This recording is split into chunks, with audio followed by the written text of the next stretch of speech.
In this video, we'll demonstrate the use of a fast-acting bronchodilator.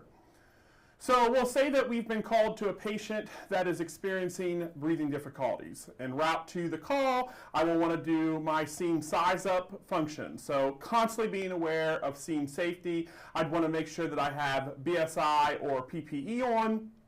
And then I've been told by dispatch that my nature of illness is an individual with breathing difficulty, and so as a result, I'd want to make sure that when I go in, I have my oxygen equipment ready, my vital signs equipment.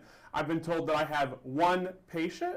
And then based on the nature of illness, I'm going to think additional resource-wise, I'm going to want to have a ALS en route to the scene. Okay, so I've arrived on scene. I form my general impression. I see a female patient sitting in the chair of the house.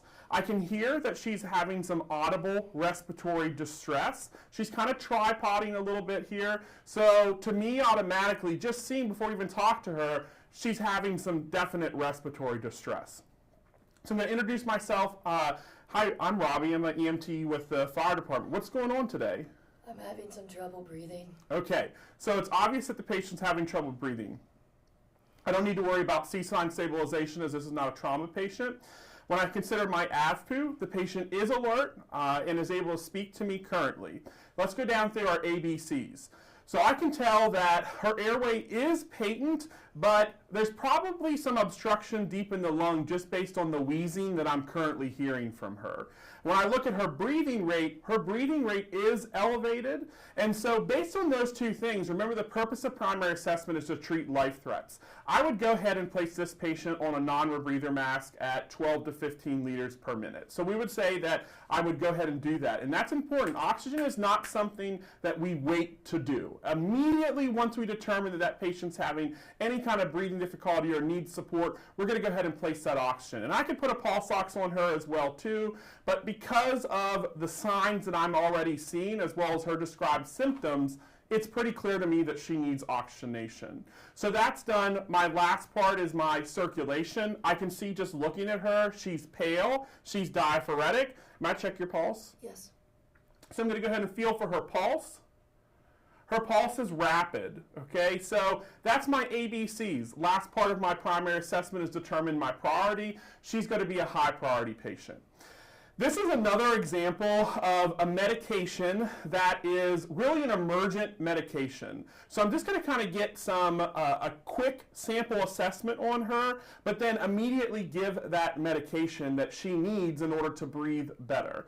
So tell me what's going on today. So did you having breathing difficulties? That's happening? Yes, I'm having breathing difficulties. Okay, any other symptoms? No. Okay, how about any allergies? No allergies. No allergies. And what medications do you take? I have this inhaler. I've not used it yet. Okay, you've never used this inhaler before. Do you take any medications besides this? No. Okay, so looking at this, it looks like we have a Ventolin inhaler. You'll see that it says albuterol sulfate on it. So remember, as EMTs, you are permitted to give fast-acting bronchodilator inhalers, okay?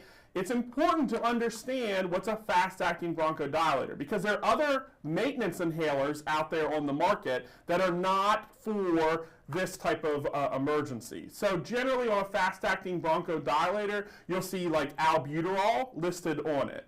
So other things that you might see is like Zopanex is another example of a fast-acting bronchodilator. Ventolin is another example of a fast-acting bronchodilator.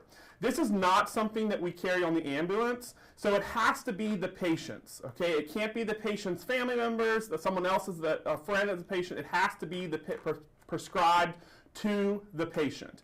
Now, let's say that I get here and I have this individual that has the same complaints, but they don't have a Ventolin or fast-acting bronchodilator. That's okay, because remember, as EMTs, we can also do a nebulizer treatment, which we did in another video. However, since she has an inhaler, we're going to go ahead and use this inhaler on the patient. So, with that, I'm just going to finish out my sample assessment really quickly, and then we're going to go into the medication administration. So what kind of medical history do you have? I just was recently diagnosed with asthma. Okay, so you have a history of asthma, and I assume that's when they gave you this. Yep. And you haven't taken any of this today? Okay, and then what was really happening prior to this starting this morning? I've been cleaning all day, and it just suddenly started happening. Started a little bad and then got worse. And when was the last time you ate? Waffles for breakfast. Okay, so I'm going to hold on OPQRST at this point because I really need to get this medication into her. Even though the oxygen's helping some, this medication's really going to help more. So I'm going to go ahead and take this out of my box, and I'm going to go ahead and go through my rights, okay? So first, my route. So for an inhaler, the route is going to be inhaled, okay? It's not an oral route, okay? They're not swallowing it, they're inhaling it. So it's an inhaled route, okay? This is my right patient, so I'm going to consider my indications and contraindications. Indication here are asthma, severe breathing difficulty, wheezing, etc., as in the protocols. She hasn't already taken any of this prior to my arrival, so I don't need to worry about that, okay? When I'm checking this, I want to look at the actual expiration date, okay? It's right on the actual vial of medication itself, or canister, I should say, of medication. I do see where it says albuterol on this, okay, so that's good to go. And then my other piece here is to consider my dose. So our dose for an inhaler is 2 puffs equal 1 dose. And I can give a total of 2 doses over a 30-minute period. So 2 puffs equal 1 dose, and I can give a total of 2 doses, or 4 puffs altogether, in 30 minutes. So I would just take this first and usually just kind of roll it between my hands here just to kind of warm it up if it's been cold or anything like that. Can put this in.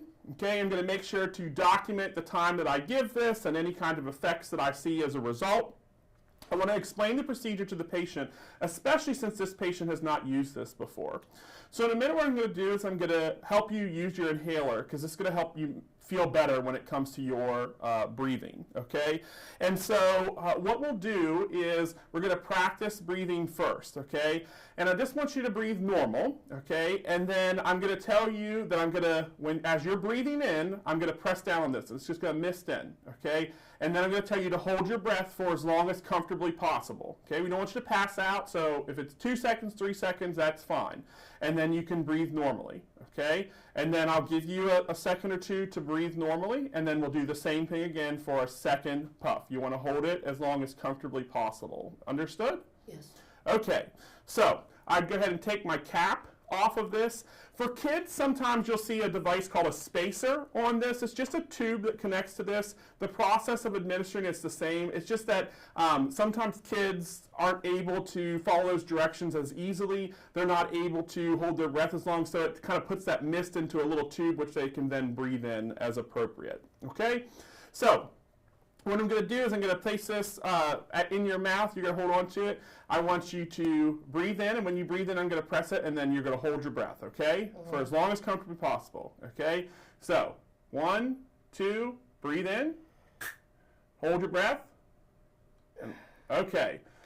So we're going to let you breathe here for a minute.